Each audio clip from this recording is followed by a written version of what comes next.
Good evening, I'm Palki Sharma Upadhyay. A day after the Indian Army chief warned terror sympathizers and Pakistani operatives in the valley, Hafiz Saeed has written to the Pakistan government saying the travel ban on him should be lifted. Former Pakistani President Gen Pervez Musharaff has backed him, saying the Sharif government is acting under pressure from India. Are these developments linked? How does India see this? Will Islamabad give in to the pressure within, and will cracking down on Pak agents in Kashmir cripple Hafiz Saeed's terror plans? All that and more on Inside tonight. A report first.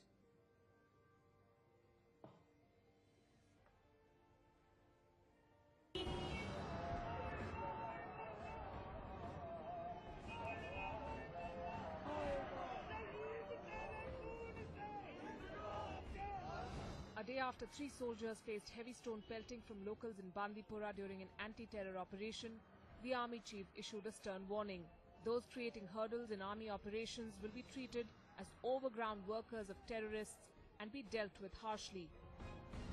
We would now request the local population that people who have picked up arms, and these are the local boys, if they want to continue with this acts of terrorism, displaying flags of ISIS and Pakistan, then we will treat them as anti-national elements and go helter-skelter for them. The statement sparked reactions from the political class. National interest is supreme. Anybody who acts against the national interest will be treated as somebody who has not done his duty. So I don't see anything wrong in what Army Chief has said. What General Rawat said is the ground reality. So it is a very, very difficult situation under which the army is functioning here, and that is the ground reality of Kashmir. We respect Mr. Rawat as the head of the army, but he must refrain from making these kinds of statements. Even as Hafiz Saeed is not asking but demanding that the travel ban against him and his terror organization be lifted in Pakistan, India is tightening its screws on Pakistan, demanding and pressurizing Pakistan to bring these terrorists to book. The impact was felt on the other side of the border too. Terror mastermind Hafiz Saeed wants the travel ban on him to be lifted. In a letter to Interior The impact was felt on the other side of the border too. Terror mastermind Hafiz Saeed wants the travel ban on him to be lifted. In a letter to Interior Minister Chaudhry Nisar Ali Khan, Saeed said, and I quote, "The Jamaat-ud-Dawa has never been involved in any terrorist activity in Pakistan, and no incident of any terrorism or destruction of property was ever alleged against the organization." Experts say this betrays his desperation and the sinister design to unleash more hatred and terror. The question is, will the Sharif government play ball again? Bureau Report, NewsX. And joining us this evening on Insight is retired Lieutenant General Shankar Prasad, who's a defense analyst with us from Delhi. Vivek Kaju, former MEA Secretary, also with us from Delhi. Sultan Ali, defense and strategic affairs expert, is joining us from Pakistan via Skype. And Suhasini Heather, strategic and foreign affairs editor of The Hindu, will be joining us shortly. Good evening to all of you. General Prasad, to you first. Hafiz Saeed's letter comes right after the stern warning issued by the Indian Army chief. Do you find the timing suspicious? Well, you see, there are many facets to this whole problem at the moment. First is the Army Chief's statement. The Army Chief has stated just true facts. These people who have been pelting stones for a long time need to be dealt with, not only with pellet guns, but need to be shoot to kill. And that's the kind of warning the Army Chief has given. The unfortunate part is that we have been permitting these underground, overground supporters of terrorism in Kashmir a long rope. It is not that we don't know about it. It is that the intelligence agencies do know about it, and perhaps do know about it pretty much well, that unfortunately because of certain political compulsions, they're not able to pursue it any further. We can't tolerate people throwing stones when we are going in for operations. The Army Chief is perfectly right that they will get the punishment they deserve, and that will be complete elimination, which has sent wrong or which has sent difficult signals to Hafiz Saeed and his cohorts who are perpetrating terrorism into Kashmir. Now let's go to Hafiz Saeed for a moment. Hafiz Saeed is a protege of ISI. He's been propagated by them for a long time. After the new administration in the United States and 7 states been declared as terrorism and the 8th about to be declared, which is Pakistan, there is certain amount of commotion in the Pakistan establishment. And therefore, as a preventive measure, they've taken in to arrest Hafiz Saeed. Now, Hafiz Saeed doesn't know what to do now. And the military, the Pakistan Army and the ISI also want to assist Hafiz Saeed because after all, he is their protege. So the road that the opening that they find is to prop him up as a political leader of the JUD. Incidentally, JUD has also been given yet another name called Tariq-e-Azadi Jammu and Kashmir. Which political party name they prop up is a matter to be seen. But the only option available now to Pakistan military and Pakistan ISI who support terrorism in Kashmir, who support Hafiz Saeed, is to give him a political platform. The political platform they want to give him is with a view to give him a name so that he could contest elections either for the Punjab Assembly or the National Assembly or the lower house of the Parliament. That's the only way they can permit him to continue to exist. Hafiz Saeed doesn't really know now, with this ban put by the army chief, that you do anything, your supporters, these kids do anything, because the little money that you give them, they will pay their price by life. Now that is going to create a little problem. Even the separatists must understand that the army chief is now getting serious about it. We have tolerated this nonsense for a long time. It is not going to be tolerated any longer. He said so very categorically yesterday. So there is this issue of the army chief statement. There is the issue of continuing to have the survival of Hafiz Saeed. There is the issue of the new Pakistan army chief as to how he's going to come out with, and there is the issue of pressure on Nawaz Sharif. These are issues that we need to consider all in total perspective, as also the issue of the American administration putting pressure on Pakistan to stop terrorism, and also a Chinese commitment on this, that this is not a good idea, although they continue to support Hafiz Saeed and Muhammad Asghar. So these are very complex situations. Pakistan is facing them, but now these strong offensive actions and statements are sending some kind of message to them that they need to mend their ways, otherwise they are into serious trouble. All right. Sultan Ali, I'm quoting from a newspaper report. In the aftermath of Operation Zarb-e-Azb and in the light of the National Action Plan, the civil and military leadership is now working on a new narrative to bring jihadi outfits into mainstream electoral politics. Is this what it is? Pervez Musharraf coming out and saying that Hafiz Saeed is not a terrorist, he's only helping in humanitarian efforts. This is an attempt to legitimize a terror outfit? I'm not going to by what Pervez Musharraf says or what a newspaper item says. Let us look at the ground reality. Hafiz Saeed has been detained and FIR has been registered against him, and that he is microscope. So anybody else making any other claim is not going to hold good until there is evidence to that point. So Hasani, General Prasad spoke about the pressure that Nawaz Sharif faces within. How do you see him dealing with that, given that this has been called, at least in India, an attempt to deflect pressure from the Trump administration, which is why Hafiz Saeed was put, the travel ban was imposed on him in the first place? Well, one thing I know is well, if you're referring to... Go ahead. I think firstly we have to, take aside a lot of the threads of this conversation. I think the situation in Kashmir, the law and order issues in Kashmir, we need to put aside for a minute. As far as Hafiz Saeed is concerned, you're quite right. There is an understanding that the Pakistan government is feeling pressure from the new Trump administration in 3 different ways. One is, of course, that the travel ban itself could at some point be extended to Pakistan. This is what Mr. Trump's officials have said. The second thing is really the question about Pakistan's role in Afghanistan and how the Trump administration is going to deal with that. And the third is Pakistan's role when it comes to fighting terror, and particularly these groups inside Pakistan. Apart from the fact that there is some pressure on them directly from Washington, there is also a major meeting of the Financial Action Task Force, which is going to happen in Paris this coming week, where we understand that officials have been told that they need to show some kind of action against those who have been proscribed by the UN. Remember, this action against Hafiz Saeed has come despite the fact that the spotlight at the time was on the Jaish-e-Mohammed and on Masood Azhar. Instead, it is Hafiz Saeed who has been put under what they call preventive arrest or protective arrest there. But we haven't seen any action further than that against him. As far as the exit control list goes for Pakistani airports, that's just eyewash. Because according to the UN Security Council sanctions under the 1267-1363 committee, the fact is anyone on that list cannot be allowed to travel through the country.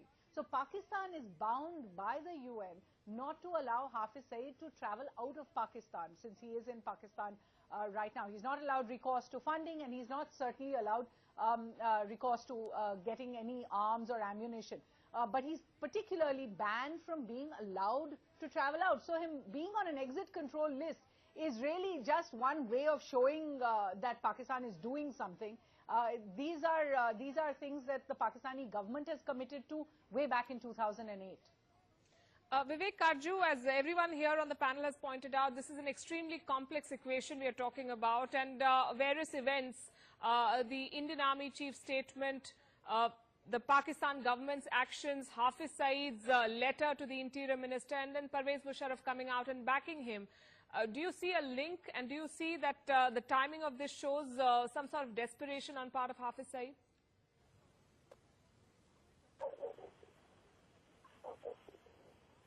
No, I don't see a link. That is point one. I think our Army Chief's statement was made in the light of the situation in Kashmir which the Army is facing, and I take it as a question of tactics, and the Army Chief is well and within his rights to warn people who impede action against terrorists, and I think the Army has to act smartly in handling such situations, and whatever force is required should be used in a pointed way, but that is, as I said, tactics, and it's for the Army to decide.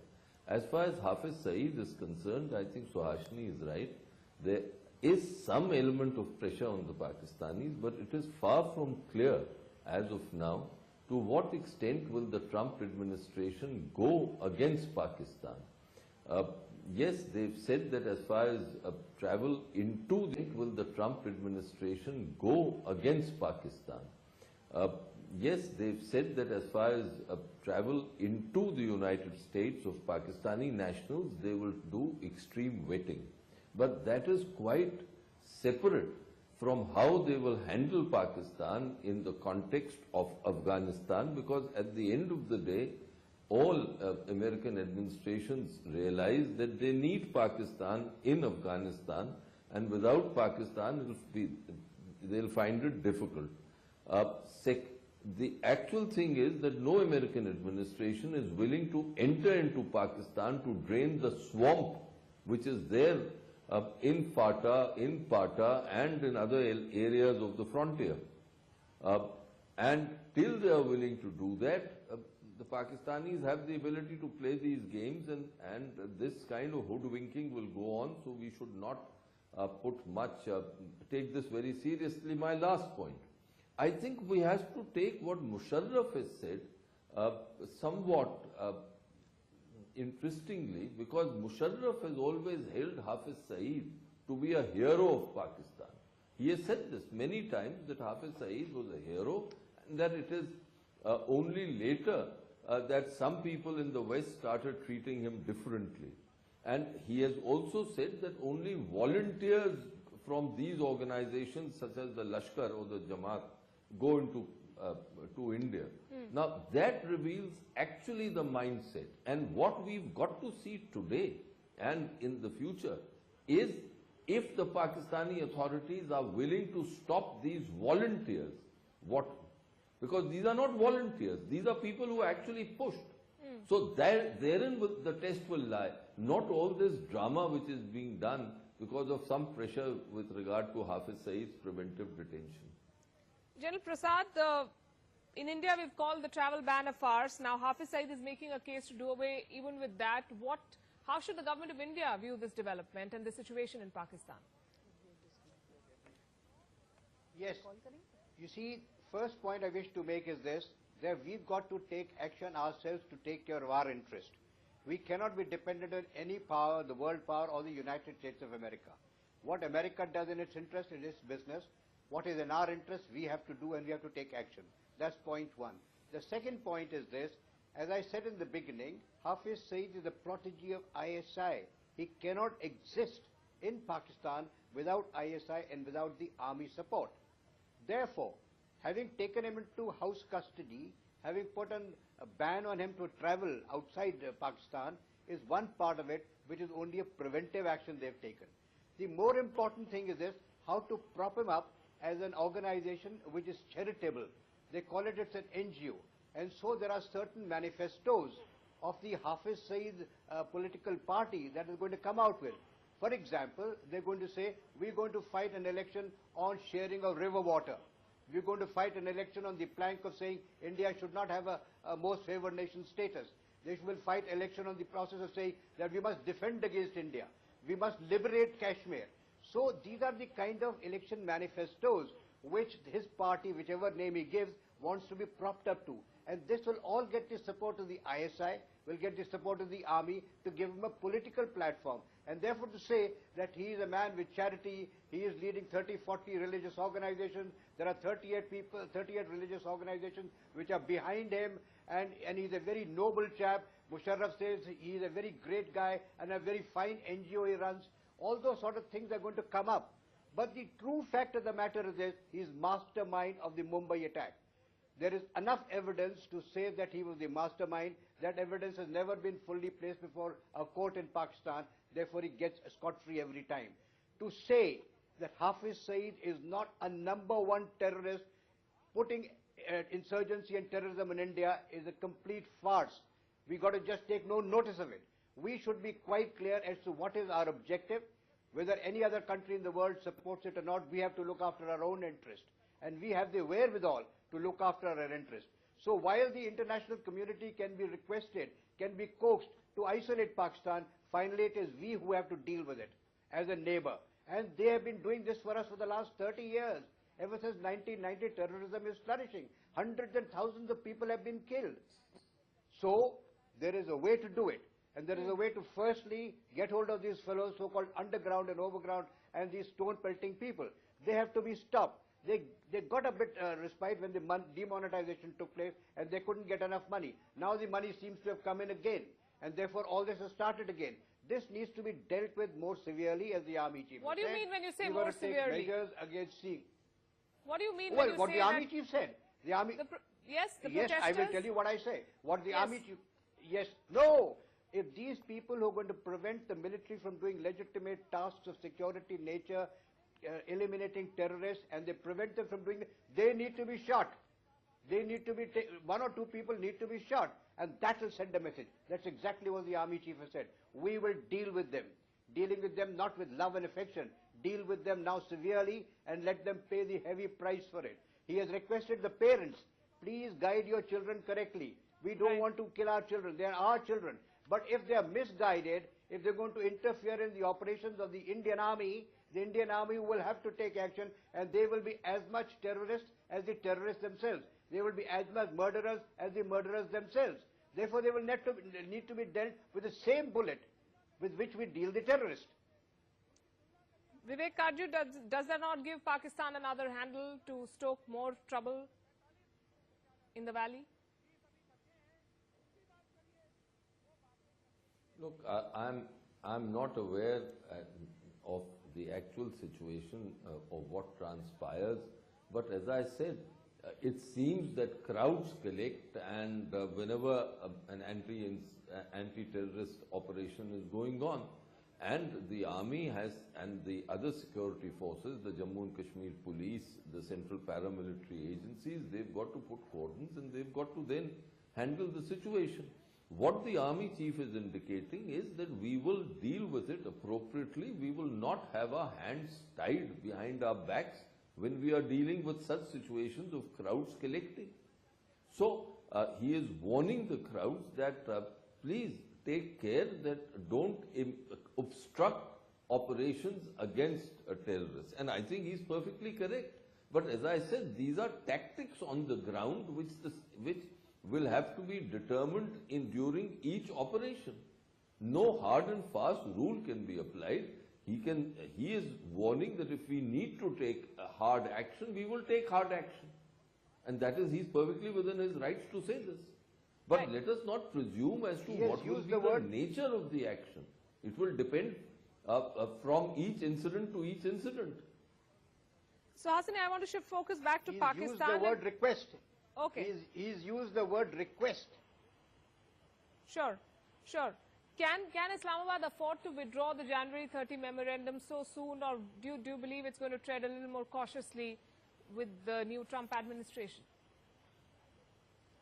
You know, I think you have to face the fact that its detention of Hafiz Saeed and this exit control list is simply being done for international consumption and for consumption on the narrative. There is nothing on the ground that really backs it up. And certainly when and if Pakistan acts against the Lashkar-e-Toiba or the Jaish-e-Mohammed, that is something that will be there for everyone to see. The fact is the LET has been banned since 2008, so has Hafiz Saeed, Zakir-ur-Rahman Lakhvi. Since 2000, we have seen the banning of the Jaish-e-Mohammed. Even so, all these groups flourish and are there in Pakistan for all to see. If the fact that people are now talking about mainstreaming them in politics just means exactly that, that they don't seem to be facing any of the problems that they should as sanctioned leaders. They're not even underground in actual fact. So I don't think it matters whether Pakistan withdraws its exit control list or puts it in right now. I think, as I said, what happens next week at the Financial Action Task Force, which is an international task force which had 2 years ago, until 2 years ago, called Pakistan a non-cooperative nation, taken it off that list. India has been producing evidence, but also other countries have, on Pakistan's complicity when it comes to these groups. Remember last year, Zakir-ur-Rahman Lakhvi, operations commander of the Lashkar-e-Toiba, in jail for 8 years for the Mumbai attacks until he received bail. Got bail in contravention of the UN's sanctions. He was able to get recourse to 1 lakh rupees bail. These are actions that need to be investigated. So I don't think the smaller stuff, the detentions and all the rest of that should be seen as much more than a kind of window dressing. Mr. Kadri, you wanted to make a point? Window dressing. Mr. Kadri, you wanted to make a point? In fact, yes, in fact, at the Financial Task Force meeting, of which India is a member, India should say that these are absolutely eyewash, that all this action is eyewash, and that action which is required should be taken against the Pakistanis under the Financial FATF guidelines, and Pakistan must pay a price on its international financial transactions, only because their situation is not all that rosy when it comes to these international financial issues, so that they understand this. But again, as I said, I do not see the real intent in Western countries to go after the Pakistanis as of now, and the Trump administration's actions too might be limited, because all American administrations' space for maneuver on Pakistan is limited, because they don't want to go in, and there are other factors like Pakistan's nuclear weapons, etc. So at the end of the day, India has to safeguard its own interests, and we can't rely on others. Right. I'm out of time here on this one, but thanks very much for joining us, General Prasad, Vivek Karju, Suhasini Haider and Sultan Ali. Thanks very much for being with us on Inside tonight. We're taking a short break. The news continues.